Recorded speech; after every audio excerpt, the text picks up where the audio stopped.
नमस्कार, university academy में आपका स्वागत है। मैं विकास सिंह आज से आगे का टॉपिक स्टार्ट करता हूं।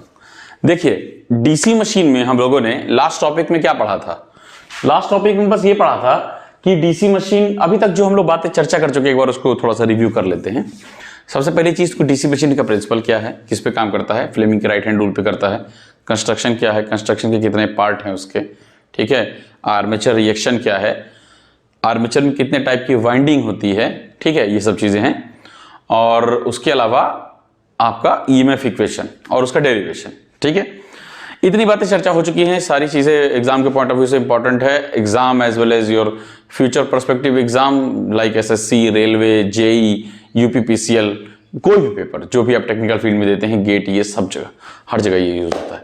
बेसिक इलेक्ट्रिकल, एक बात आप याद रखिएगा, जब आप लोग यहाँ से पास आउट होकर निकलेंगे और सेंट्रल लेवल पे आप लोग जेई का पेपर दे सकते हैं। सेंट्रल लेवल पे क्या होता है कि जेई एक मिनिमम डिप्लोमा एक मिनिमम क्वालिफिकेशन होती है।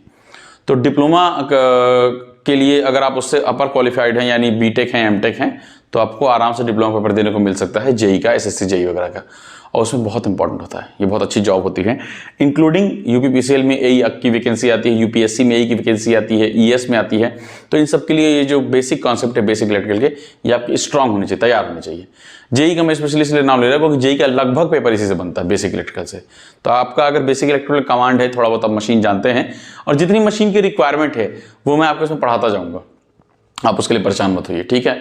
हाँ, मैं मानता हूं अभी मशीन का इंडिविजुअल वीडियो निकालना थोड़ा सा टफ है। मुझे कुछ बच्चों ने कमेंट किया था कि सर मशीन पढ़ाइए, हम भी कोशिश यही करते हैं, लेकिन बेटा अभी फिलहाल बेसिक इलेक्ट्रिकल खत्म हो जाए, इसको जल्दी जल्दी खत्म करके हम मशीन पे चले जाएंगे और मशीन को स्टार्ट कर देंगे आपका, ठीक है। इसके लिए आप परेशान मत होइए। चलिए, ये बात क्लियर हो गई, ठीक। डीसी मशीन में आज जो हम लोग जिस टॉपिक पर चर्चा करेंगे वो है आपके न्यूमेरिकल्स। डीसी मशीन में कितने टाइप के न्यूमेरिकल बनते हैं, कैसे काम होता है। उसके पहले डीसी मशीन का सिंबल, जो हमने लास्ट टॉपिक पे बात किया था कि यह सिंबल है, इसको नेक्स्ट टॉपिक में अच्छे समझाएंगे। वो एक उसकी power equation, what is power equation of DC generator, specially generator, ठीक है। अब हम यहां पर डीसी मशीन को जनरेटर और मोटर में बाइफरकेट कर चुके हैं, ठीक है। कब से? ईएमएफ इक्वेशन वाले टर्म से ही। फिलहाल जनरेटर की बात कर रहे हैं, उसके बाद हम मोटर की बात करेंगे। उसके पहले भी जो मैंने फ्लेमिंग राइट हैंड रूल बताया था वो ओनली डीसी जनरेटर का फ्लेमिंग राइट हैंड रूल है, मोटर का नहीं है। मोटर का लेफ्ट हैंड रूल होता है। क्लियर है बात? ठीक है, तो पहले उसका सिंबल के बारे में बात कर लेते हैं, जिसके बारे में हम लोग कह रहे थे। क्या है दिक्कत? यह है कि देखिए, यह है आपका डीसी मशीन, इसका सिंबल है, दिखाने का तरीका यह है आपका ईजी, एरो का साइन ऊपर की तरफ, आरए मतलब आर्मेचर रिएक्शन, यह है, ठीक है। सप्लाई यहां से जुड़ी हुई है। अच्छा, अगर ये जनरेटर है तो बाहर लोड लगा होगा, इधर लोड बाहर की तरफ लगा होगा। अगर ये मोटर होता तो बाहर सप्लाई अंदर की तरफ आती। मोटर में क्या होता है, इलेक्ट्रिकल एनर्जी मोटर में दी जाती है, जनरेटर में क्या होता है, उससे दी जाती है। तो ये आपका लोड। अच्छा, एक चीज और जान लो, डीसी जनरेटर जो होता है वो बेसिकली 3 टाइप का होता है। टाइप्स ऑफ डीसी जनरेटर कौन कौन सा होता है? पहला होता है डीसी सीरीज जनरेटर, दूसरा होता है डीसी शंट, ओ नहीं है, यू है,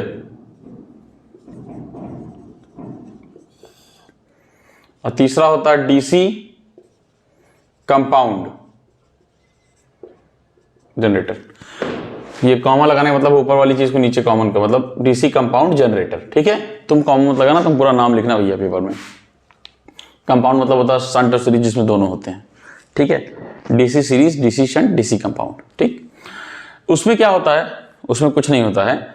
जब हमारी जो फील्ड वाइंडिंग होती है, जब आर्मेचर के साथ सीरीज में लगी होती है, फील्ड वाइंडिंग मतलब स्टेटर वाली, ठीक है ना। जब आर्मेचर के साथ सीरीज में लगी होती है, आर्मेचर की वाइंडिंग को हम इस डिब्बे के अंदर ही दिखा रहे हैं, तभी हमने आर्मेचर रिएक्शन आरए दिखाया है। आरए आर्मेचर का रिएक्शन है, तो आर्मेचर किस चीज का रिएक्शन होगा? वाइंडिंग का ही तो रिएक्शन होगा, वाइंडिंग का ही तो रेजिस्टेंस होगा, ठीक है। आर्मेचर रेजिस्टेंस है आरए, ठीक है। तो हम बात करें फील्ड वाइंडिंग की, अगर फील्ड वाइंडिंग सीरीज में लगी होती है आर्मेचर से डायरेक्टली तो डीसी सीरीज मशीन होती है, जनरेटर होता है। और अगर शंट में लगा होता है तो डीसी शंट जनरेटर होता है। और अगर दोनों कंडीशन होती है तो डीसी कंपाउंड जनरेटर होता है। ठीक है, यानी कुछ हिस्सा सीरीज में, कुछ हिस्सा शंट में। इतनी बात क्लियर हो गई।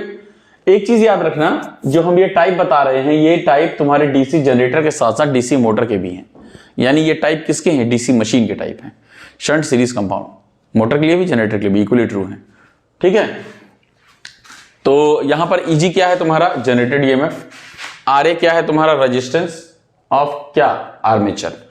हमने अभी बात की थी कि आरएसई जो है तुम्हारा, क्या बात की थी अभी? अलग कलर से करें यार, तो मार्कर तुम लोग के लिए खरीदे हैं, यूज नहीं करेंगे।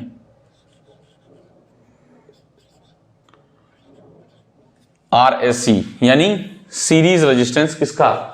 स्टेटर का, स्टेटर वाइंडिंग का। ये तुम्हारा डीसी सीरीज रेजिस्टेंस है, डीसी सीरीज रेजिस्टेंस। इसमें कोई दिक्कत तो नहीं है? मेरे ख्याल से कोई दिक्कत नहीं आनी चाहिए, कोई दिक्कत तो नहीं।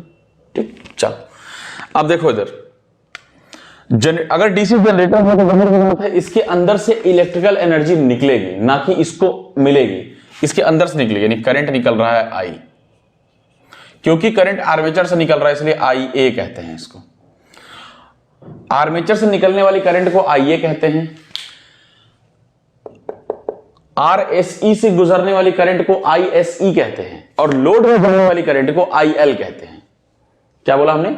आर्मेचर से निकलने वाली करंट को आईए कहते हैं, सीरीज वाइंडिंग में जाने वाली करंट को आईएसई कहते हैं, और लोड में जाने वाली करंट को आईएल कहते हैं।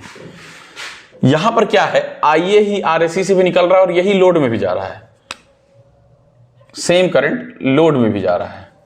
यानी इस सिचुएशन में साफ साफ दिख रहा है कि IA equal to ISE equal to IL. कोई दिक्कत तो नहीं? यानी armature current equals to series current equals to load current, same है सबके सब। ठीक है, इसका अगर हमको फॉर्मूला बनाना हो, यहां पर तुम्हारा क्या है? वोल्टेज है V, मतलब ये लोड वोल्टेज है। V क्या है? Here V equal to load voltage. समझ में आ रहा होगा? कोई दिक्कत तो नहीं होनी नहीं चाहिए उसे। ठीक है, ईजी तुम्हारा क्या है? हर चीज लिख दो एक बार।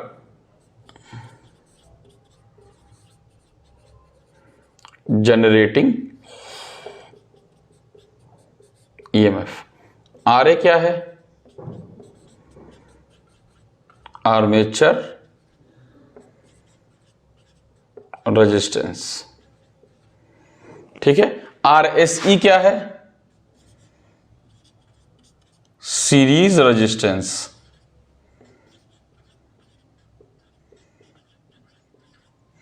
ठीक है, आईए क्या है? Armature current. आईएससी क्या है?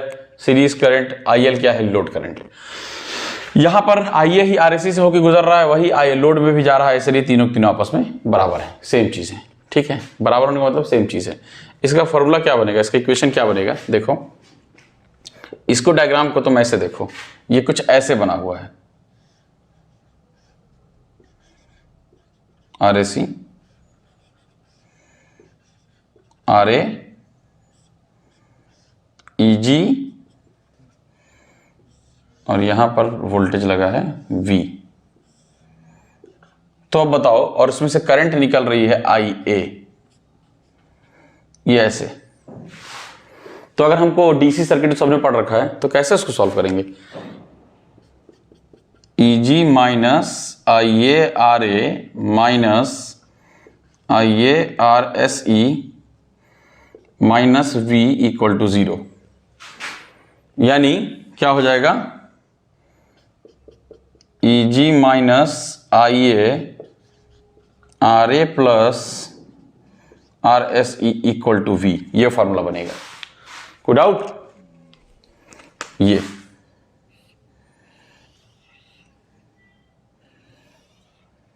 कोई दिक्कत तो नहीं?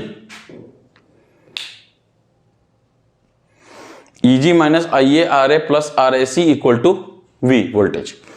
ये देखो, इसी चीज का ये भी सिंबल होता है।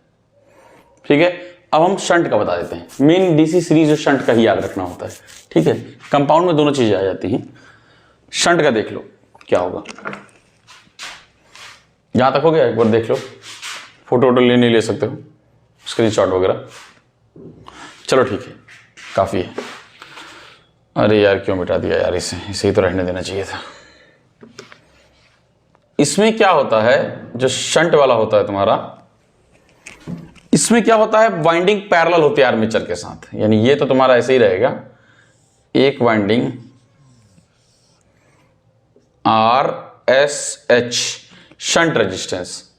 अब देखो यहां पे करंट की क्या स्थिति है, करंट IA निकल रहा है और वो यहां से दो हिस्सों में टूट जाता है। एक जाता है IL लोड में, एक जाता है ISH यानी शंट वाइंडिंग में। तो यहां पर तुम्हारा IA की क्या फॉर्मूला होगा, IA equal to ISH plus IL। कोई डाउट तो नहीं? देखो यहां से निकला, दो हिस्सों में टूट गया आराम से, ठीक। इसका क्या फॉर्मूला होगा, देखो इसका फॉर्मूला क्या होगा, सेम यही कंडीशन है। अगर इसमें तुम बना लो, EG मतलब जानते ही हो, RO मतलब जानते ही हो, RSH की वैल्यू हम लिख दे रहे हैं।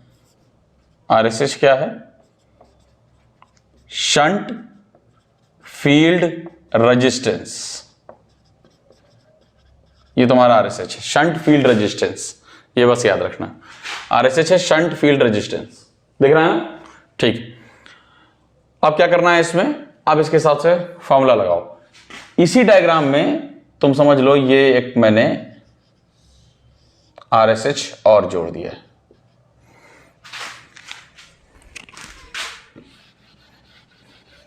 और ये हटा दिया है।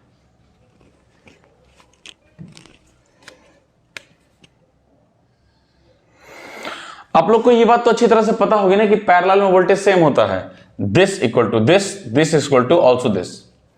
पैरेलल में वोल्टेज सेम होता है, जो यहां का वोल्टेज है वही यहां का वोल्टेज होगा, यही यहां का वोल्टेज होगा। तो पहले इस लूप में अगर इक्वेशन चलाते हैं तो क्या होगा,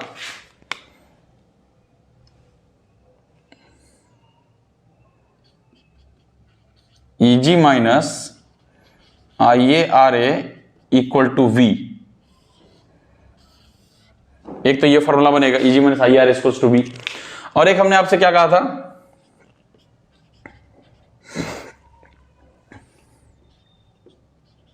अब ये मत कहना कि सर जी इसमें IL क्यों नहीं दिख रहा है। भैया हम वोल्टेज के फॉर्म में इक्वेशन लिख रहे हैं, डीसी सर्किट है, तो IA तभी यूज होगा जब यहां वोल्टेज हम V लगा चुके हैं, तो यहां IL की जरूरत नहीं है। या तो हम V की जगह पे लोड का रेजिस्टेंस लगाते हैं, RL दिखाते हैं यहां पे, और उसको IL से मल्टीप्लाई करते हैं, तब वो वही चीज होती है V, ठीक है। यही V जो है वो इसके इक्वल भी है, ठीक है। हमने क्या बोला, पैरेलल में वोल्टेज सेम होते हैं, because voltage is same in parallel configuration, because voltage is same in parallel configuration। क्या होगा इसमें, देखो एक मिनट, हाँ इसमें क्या होगा, ये इसके इक्वल होगा, तो क्या हो जाएगा, V equal to ISH into RSH। इसमें दो फॉर्मूले बन रहे हैं, तीन एक्चुअली, ये इसमें तीन फॉर्मूले बन रहे हैं। उसमें कितने, दो बन रहे थे। पहला क्या था, सारी करंट आपस में बराबर थी। दूसरा क्या था, EG माइनस IA ब्रैकेट में RA plus RSC equal to V, ठीक है। वो सीरीज का था, ये शंट का था। जब हमारा कंपाउंड का आ जाएगा तो यहां RSC भी हो जाएगा कंपाउंड में, ठीक है। कंपाउंड का भी एक ब्रीफ इंट्रो दे देते हैं। अगर कंपाउंड की कंडीशन होती तो यहां पर क्या हो जाता, RSE भी हो जाता, RSE कंपाउंड की केस में, दिस इज कंपाउंड, ठीक है। वहां पर कंपाउंड में क्या होता है, हमने क्या बोला था, सीरीज की कंडीशन भी होती है, शंट की कंडीशन भी होती है। उस केस में, कंपाउंड की केस में आपका इक्वेशन क्या बनता, EG माइनस यहां RSC भी हो जाता, IA RA plus RSC equal to V। एक तो ये बनता, दूसरा बनता V equal to ISH into RSH, ये बनता। तीसरा बनता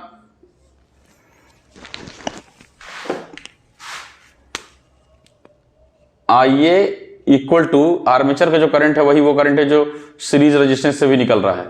I A equal to I S E equal to I S H plus I L, ये बनता। यहां पे सिर्फ ये था, आई एस सी था ही नहीं तो क्या दिखाएं। वो आई एस सी क्या है, वो करंट है जो सीरीज रेजिस्टेंस से पास होती है। आई एस एच क्या है, वो करंट है जो शंट रेजिस्टेंस से पास होती है। ठीक है ना, तो I A equals to I S C equals to I S H plus I L, ये बन जाता आपका कंपाउंड की केस में। तो ये तो हो गया आपका टाइप्स ऑफ डीसी जनरेटर। ठीक है, क्लियर है इतनी बात, कोई दिक्कत तो नहीं।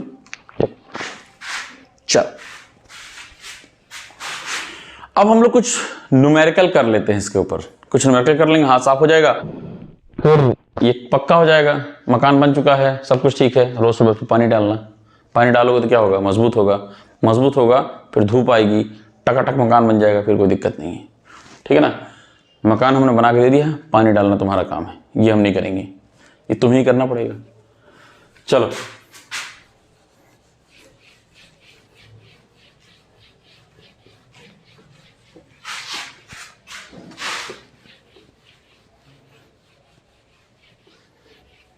न्यूमेरिकल्स, अच्छी सी हेडिंग डालो, न्यूमेरिकल्स। अब हमको अपना पर्चा निकालना पड़ेगा जिसमें न्यूमेरिकल लिखे रहते हैं। वैसे हम कभी जल्दी पेपर नहीं उठाते बालक, लेकिन न्यूमेरिकल किसको याद रहते हैं। बनाने को बना सकते हैं लेकिन फालतू हो जाएगा ना, फिर वो न्यूमेरिकल करो जो पेपर में आते हैं। सो स्टार्ट किया जाए।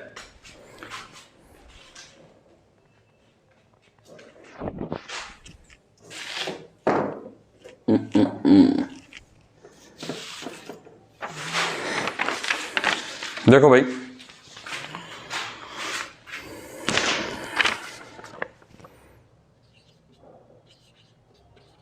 कैलकुलेट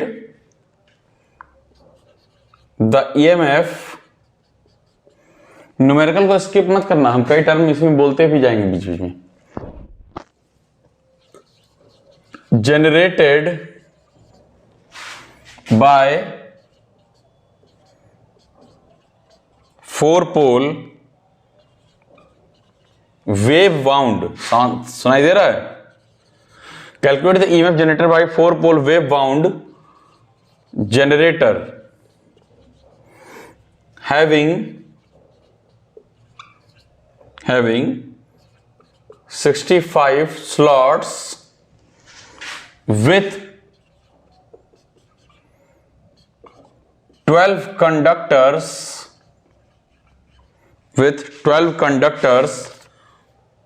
per slot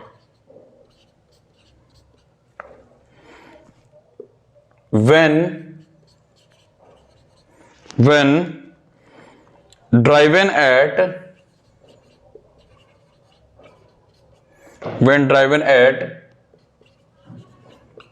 1200 RPM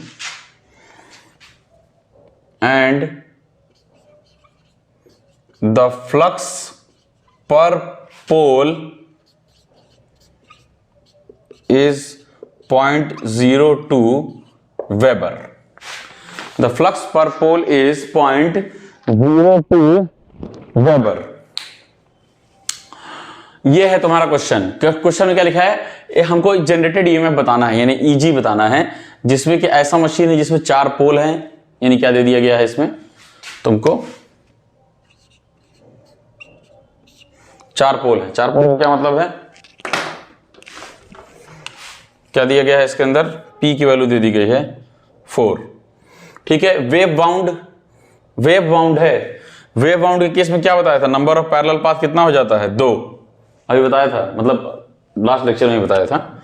ठीक है, और 65 स्लॉट्स विथ 12 कंडक्टर। और उस जनरेटर के मतलब जो जनरेटर है उसमें आर्मेचर में 65 स्लॉट है, 65 खांचे हैं, और हर एक खांचे में 12 कंडक्टर है। तो कुल कितने कंडक्टर हुए, 65 गुणे 12।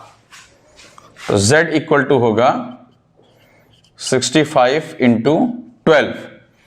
ठीक है, इसकी वैल्यू कितनी आएगी अभी बात करते हैं इस पे। ठीक है, इसके अलावा जो जो पहले गिवन है लिखते चले जाओ। मोटर ड्राइवन एट 1200 आरपीएम है, रोटेशन पर मिनट में स्पीड है। तो capital N equal to 1200 RPM। Flux per pole phi क्या है तुम्हारा? 0.02 वेबर। ठीक है, तो पहले तो भैया Z की वैल्यू निकाल लो, हालांकि हमारे पास तो Z की वैल्यू लिखी हुई है, लेकिन तुम समझ गए होगे करना क्या है। और उसके साथ ही साथ फॉर्मूला लिख लो। फॉर्मूला कौन सा यूज करेंगे हम लोग? E equal to N P phi Z upon 60A। 60 लिख रहे हैं क्योंकि हमको जो स्पीड है वो RPM में दी हुई है, ठीक है, इसीलिए कैपिटल N लिया है। तो 65 गुणे 12 कितना होगा? 65 गुणे 12 क्या हो सकता है? 65 गुणे 10 कितना होगा? 650। और 65 गुणे 2 कितना हो जाएगा? 130। 650 और 130 कितना हो जाएगा? 780। तो जवानी हो जाएगा गुरु। 780, ठीक है। 780। तो ईजी निकाल लो दद्दा, मांग रहे हैं तो। ईजी इक्वल टू एन कितना है? 1200। पी कितना है? 4। फ्लक्स फाई कितना है? 0.02 इंटू जेड कितना है? 780 अपॉन 60 इंटू पैरेलल पाथ कितने हैं? 2। क्यों है? क्योंकि यहां पर वेव वाइंडिंग टर्म का यूज किया गया है, वेव बाउंड 2। इसको सॉल्व करके बताओ क्या आंसर हो सकता है। कुछ सेकंड का टाइम ले लो, खुद सॉल्व करो। अगर मेरे साथ साथ चलोगे तो इसको सॉल्व करके आंसर बता दो तुरंत, ठीक है। जल्दी से आंसर बताओ इसका क्या होगा। मेरे पास तो सारे आंसर लिखे हुए हैं, लेकिन फिर भी आप लोग कर लो। ये मैथमेटिक्स है, कुछ खास नहीं है इसमें, ठीक है।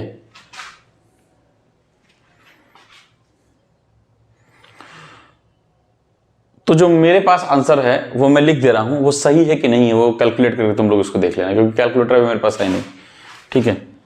काट पीट के अपना चेक कर लेना यार, इसमें कौन सी बड़ी चीज है।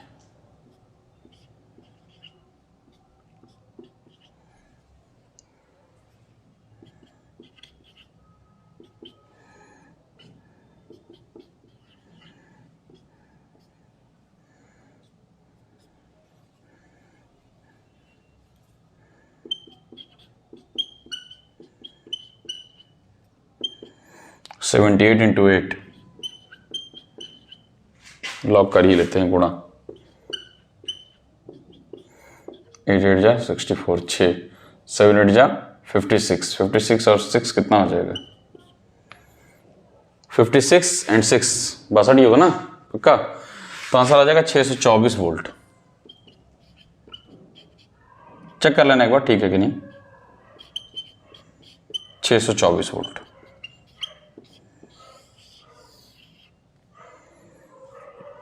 ठीक है,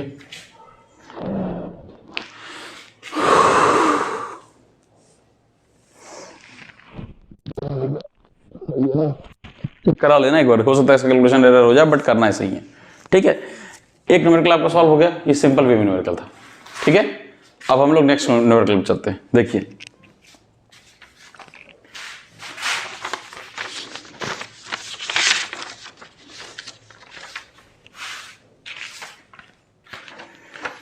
अच्छा, अगर इसमें तुमसे पूछा जाता स्मॉल एन बताओ कितना है रोटेशन पर सेकेंड, कैसे निकालते? अगर हमसे ये पूछ लिया था कि व्हाट इज स्मॉल एन की वैल्यू पूछी जाती तो कैसे करते? Small n is equal to capital N upon 60। Capital N क्या था? 1200 अपॉन क्या है? 60, 20 यानी 20 रोटेशन पर सेकेंड। इसको हम फ्रीक्वेंसी भी कह सकते हैं इस मशीन की। हालांकि मशीन की फ्रीक्वेंसी वो होती है जो उसमें पावर या तो उससे जा रही हो इलेक्ट्रिकल के फॉर्म में या आ रही हो उसकी, ठीक है। तो इसीलिए आरपीएस में स्पीड कही जाएगी इसको, स्पीड इन रोटेशन पर सेकेंड, ठीक है ना। तो ये स्मॉल एन की वैल्यू आ गई, कैपिटल एन स्मॉल एन, जो भी चीज़ें इसमें हो सकती थी वो सारी चीज़ें पूछ ली गई। इस क्वेश्चन को ध्यान से देख लीजिए, कुछ खास नहीं, बेसिक क्वेश्चन है। अब हम लोग नेक्स्ट टाइप क्वेश्चन पे चलते हैं।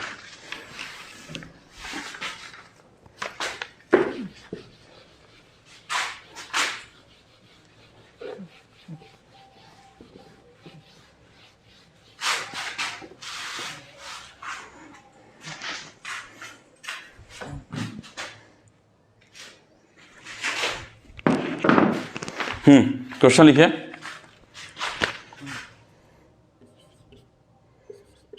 a 6-pole lap wound DC generator, a 6-pole lap wound DC generator has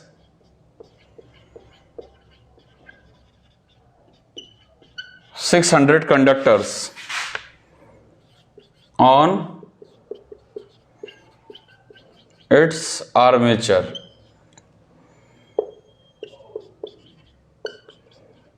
The flux per pole is 0.02। यार यही वैल्यू बार बार दी जा रही है क्या? वेबर। कैलकुलेट, क्या करना है? 6 पोल का लैप वाउंड का डीसी जनरेटर है, 600 कंडक्टर हैं उसमें। इसमें इन्होंने ये नहीं बताया कि कितने स्लॉट हैं, क्या हैं, डायरेक्ट नंबर ऑफ कंडक्टर्स बोल दिए, यानी प्योरली जेड है ये।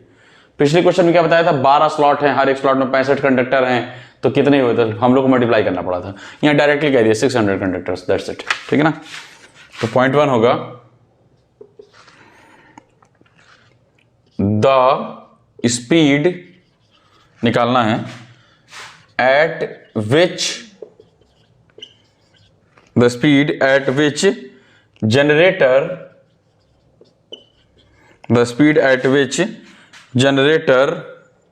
must be run to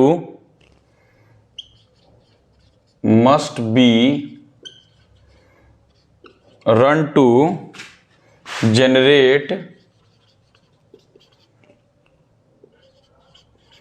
300 volt. और सेकंड क्या है? सेकेंड है what would be the speed of generator, what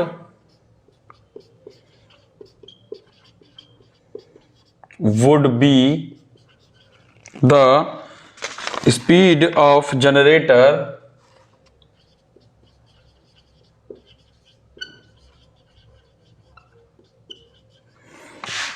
where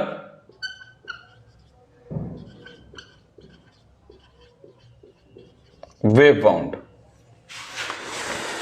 चलो भैया कर डालो इसे।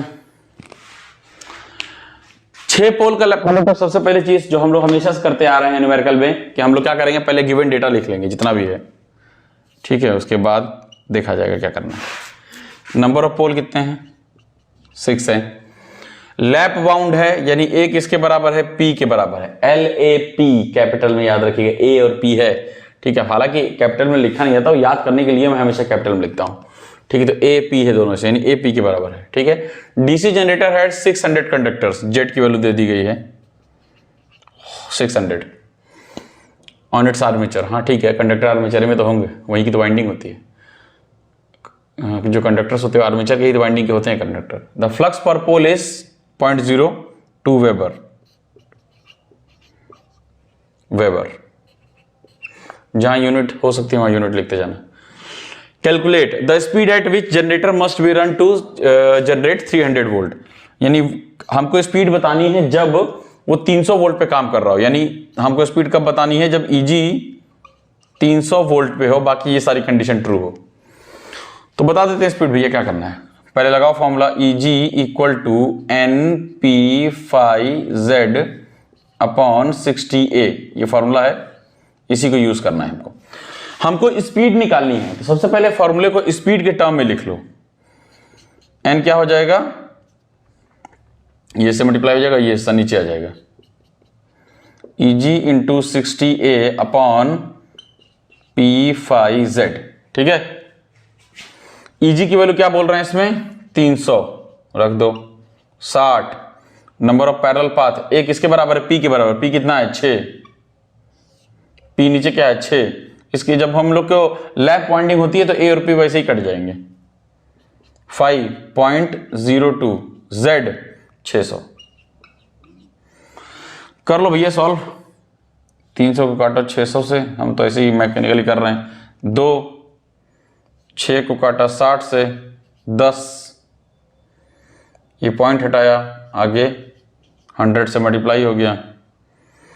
2 को काटा 10 से 5, 2 को काटा 100 से 50, अब ऊपर क्या बचा 5, 50 और 6, और आई थिंक तो कुछ बचा नहीं, नहीं बचा होगा। तो n is equals to 5, 50 and 6, तो 5 इंटू 300 यानी 1500 कैपिटल N है तो RPM, कैपिटल N का फॉर्मूला था ना। तो आपका आंसर आ रहा है पहले पार्ट का, capital N is equals to 1500 RPM, capital N is equals to 1500 RPM। Second question क्या है, what would be the speed of generator where wave wound. Speed of generator क्या है अगर हम वेव बाउंड होता, यानी कंडीशन सारी सब कुछ यही रहती, अगर वेव बाउंड हो जाता तो, यानी इसके पहले वाले क्वेश्चन में क्या था, लैप बाउंड था, अगर वो वेव बाउंड होता तो जनरेटर की स्पीड क्या होती, मतलब सॉरी तो स्पीड क्या होती, वही बात है जनरेटर की स्पीड। ठीक है, तो इसी फॉर्मूले में मतलब स्पीड के हिसाब से फॉर्मूला लिख लेते हैं पहले, n equal to EG into 60A upon P5Z। सारी चीजें वही हैं, EG की जगह 300 ही रखेंगे, 300 इंटू 60 इंटू पैरेलल पाथ कितना है, यहां पे पैरेलल पाथ वेव बाउंड की बात की है तो 2 हो जाएगा, P कितना है 6 ही रहेगा, फाई कितना है तुम्हारा 0.02 रहेगा, और Z कितना है आपका, कभी तुम्हारा बोलते कभी आपका बोलते हैं, भैया आदत है हमारी, क्या कर सकते हैं। 600 कंडक्टर, इसको पॉइंट हटा के 100 से मल्टीप्लाई ही कर दो, पहले इनका हिसाब क्लियर रखो। ठीक है, 600 कटा 300 से, यहाँ आ गया 2, ये 2 कटा 2 से, ठीक है, ये 6 कट गया 10 से, ये 2 कट गया 10 से, यहाँ 5 से, तो वैल्यू कितनी आ गई 500 RPM, capital N equals to 500 RPM। पिछली बार क्या था 1500 था, इस बार क्या था 500 था। यानी अगर कोई ऐसा, अच्छा लैप बाउंड और वेव बाउंड जो हम लोग पढ़ते हैं आर्मेचर की, लैप वाइंडिंग और वेव वाइंडिंग जो है वो किस कंडीशन में सेम रहती है, जब हमारा नंबर ऑफ पोल्स 2 हो, कोई ऐसा मशीन हो जिसके 2 ही नंबर ऑफ पोल हो, तो लैप वाइंडिंग केस में भी 2 आएगा एक आंसर, ठीक है, और वेव वाइंडिंग केस में तो 2 आता ही है आंसर। ठीक है, तो 2 पोल मोटर के लिए लैप बाउंड और वेव बाउंड ऑलवेज इक्वल होते हैं, उसके अलावा नहीं होते। ठीक है, अब इस फॉर्मूले से आपको समझ में आ गया होगा कि अगर हमको स्पीड ज्यादा चाहिए हो तो बेस्ट है कि हम लैप बाउंड इस्तेमाल करें, वेव बाउंड नहीं। इतना कुछ करने की भी जरूरत नहीं थी। तुम सोच के देखो, इस फॉर्मूले में a यहां पर क्या था 6 था, और a यहां पर क्या है 2 है, यानी ये जो जितनी भी वैल्यू आती, ये 6 टाइम्स है, ये 2 टाइम्स है, यानी ये वैल्यू इस वैल्यू का 3 गुना है। तो जब 3 गुना 1500 है तो क्या होगा, ये 500 तो होगा। देखो यहां 6 आ रहा है एक ही जगह, यहां 2 आ रहा है, तो जब 6 से मल्टीप्लाई करें तो 1500 आ रहा है, तो 2 से करेंगे तो क्या हो जाएगा, यानी क्या कर रहे हैं 3 से डिवाइड कर दो सीधे सीधे, ये वैल्यू इस वैल्यू का 3 गुना है, तो 3 गुना कितना होता है 3 times equal to 15, then 1 times equal to 15/3 यानी 500, ऐसे ही आ जाता। तो इतना याद रखना, अगर हमको जनरेटर की स्पीड अच्छी चाहिए होती है तो बेस्ट है कि हम लैप बाउंड जनरेटर यूज करें। ठीक है, उस केस में उसकी वैल्यू ज्यादा अच्छी आती है। ठीक है, अगर EG की बात करें, EG की जो फॉर्मूला है, फॉर्मूले के हिसाब से क्या होता है, नंबर ऑफ पैरेलल पाथ नीचे होता है, और स्पीड के हिसाब से नंबर ऑफ पैरेलल पाथ ऊपर होता है। तो यानी स्पीड के हिसाब से अगर देखा जाए तो n जो होता है डायरेक्टली प्रोपोर्शनल टू a होता है, और अगर हम उसके हिसाब से देखें जनरेटिंग EMF के हिसाब से तो EG जो होता है इनवर्सली प्रोपोर्शनल टू a होता है। यानी अगर हम नंबर ऑफ पैरेलल पाथ बढ़ाएंगे तो स्पीड बढ़ जाएगी, घटा देंगे तो घट जाएगी। तो ज्यादा किसमें होती है, लैप बाउंड में, एक्सेप्ट 2 पोल मोटर, उसमें दोनों बराबर होती है। ठीक है, लेकिन EG अगर जनरेटिंग EMF हमको ज्यादा चाहिए तो हमको नंबर ऑफ पैरेलल पाथ कम रखने चाहिए, यानी उस केस में वेव बाउंड जनरेटर अच्छा है। तो वो डिपेंड करता है आपको चाहिए क्या इसमें से। ठीक है, जो चाहिए होगा वो ले लेना, खत्म बात। ठीक, चलिए नेक्स्ट क्वेश्चन।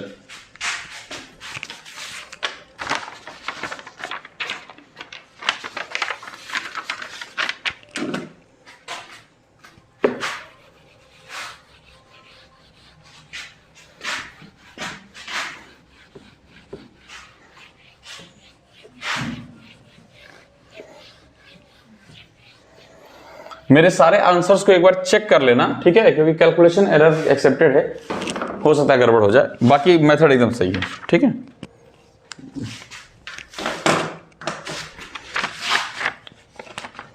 क्वेश्चन नंबर 3 जो हम करा रहे हैं,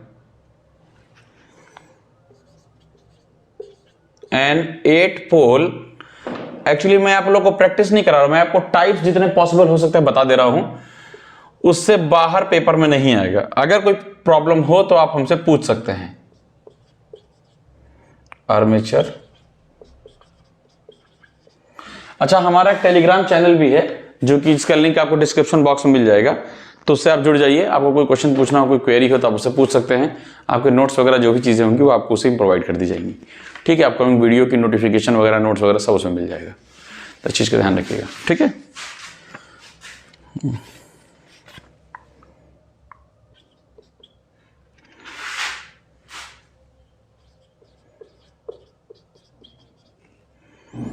A 8-pole lap wound armature rotated at 300 rpm is required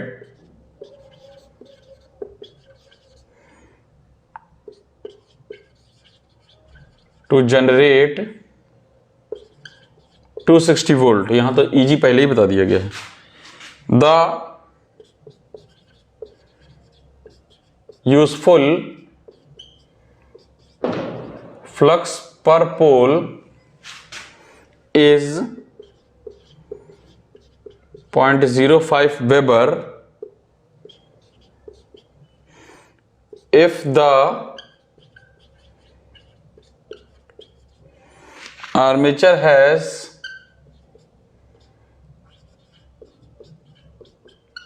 120 slots, then calculate the number of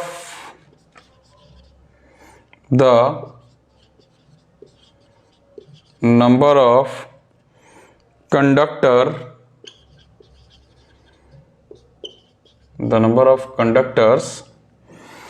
per slot।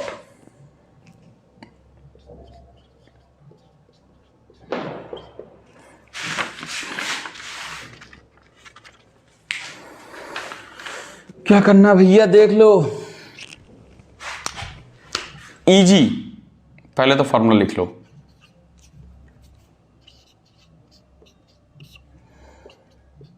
NP/Z/60 है। इस क्वेश्चन में पूछा गया है 8 pole lap wound armature rotated at 350 RPM, number of pole 8 दे दिए गए हैं, स्पीड 350 आरपीएम दे दी गई है, is required to generate 260 volt. 260 लिखा है, 260 वोल्ट है। हो सकता है राइटिंग में कोई दिक्कत आ जाए, इसलिए हम बोल भी रहे हैं 260 वोल्ट है। तो यहाँ पे ईजी भी दे दिया गया है, तो पूछ कह रहे हैं भैया फिर तो useful flux per pole is 0.05 weber. 5 की वैल्यू तो बदली कम से कम। If the armature has 120 slots, अगर आर्मेचर में 120 स्लॉट है तो calculate the number of conductor per slot, यानी हर एक स्लॉट में कितना कंडक्टर होगा, हर एक स्लॉट में ये बताना है। तो पहले टोटल नंबर ऑफ कंडक्टर निकाल लो Z, फिर नंबर ऑफ स्लॉट से भाग कर दो, आ गया हर एक स्लॉट में कितना कंडक्टर है, यही करना है और क्या। तो भैया निकालते हैं फिर, और क्या।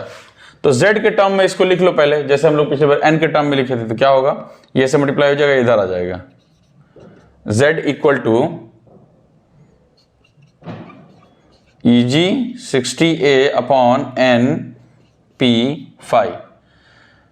Z इक्वल्स टू EG कितना है भैया 260 इंटू 60, लैप वाउंड है तो A P के बराबर होगा, P कितना है 8 अपॉन N कितना है 350 इंटू P कितना है 8, फाई कितना है 0.05, ये पॉइंट हटा दो, ये 100 लगा दो यहाँ पे, 5 को काटो 20 से, ठीक है, 8 को काट दो 8 से, 0 को काट दो 0 से, और क्या देख लो भैया Z की कितनी वैल्यू आएगी, 20 है और नीचे 35 है, 5 4 जा 20, 5 7 जा 35। देख लो Z की वैल्यू क्या है।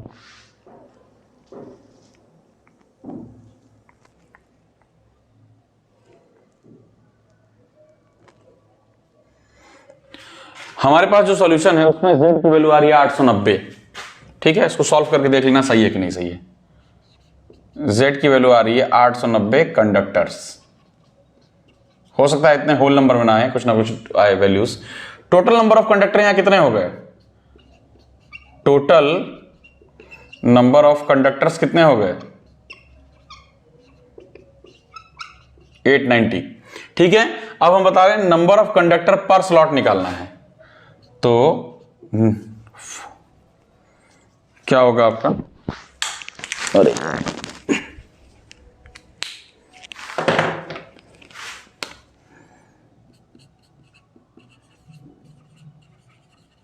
नंबर ऑफ कंडक्टर्स पर slot is equal to total number of conductor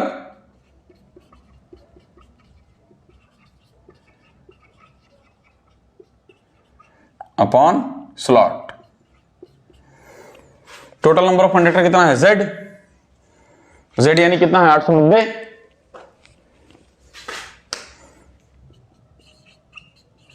slot कितना दिया गया था? 120 स्लॉट दिया था। इसकी वैल्यू सॉल्व करने पे 7 पॉइंट समथिंग आ रही है। 7 पॉइंट कितनी आ रही है? 14 आ रही है। लेकिन जब कोई चीज को फिजिकली बताना होता, नंबर ऑफ कंडक्टर्स वगैरह, तो वैल्यू पॉइंट में नहीं देते। 7 से अगर आगे आ रही है, पॉइंट 1 भी आ रही है, 2 भी आ रही है, तो उसकी जगह हम 8 लिखेंगे। ठीक है, तो here total number of conductor is 8 conductors पर स्लॉट। ये है आंसर आपका। ठीक है, ध्यान से देख लो एक बार इसे।